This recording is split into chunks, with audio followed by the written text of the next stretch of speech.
The most fundamental of your considerations in marketing a product is the simple who, what, when, how, and why. I'm Peggy Collins, and I'm going to tell you some factors to consider in marketing a product.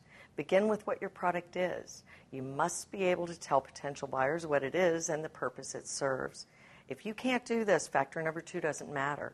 Where, when, and how the product will be utilized by its end user are also important factors to consider. They'll determine your target market and marketing strategy. The how is the distribution question. How will the consumer get the product? Will it be available at retail stores, sold on a website?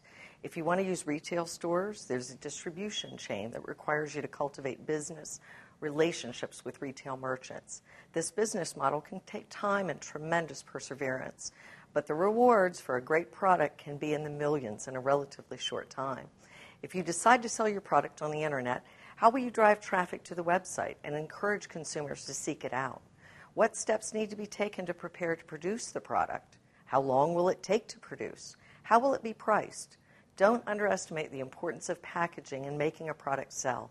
Now for the big questions. What kind of resources will be required to produce, package, and market your product?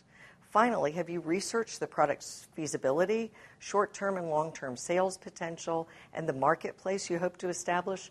Consider all the factors before jumping in. I'm Peggy Collins, wishing you good luck and good business.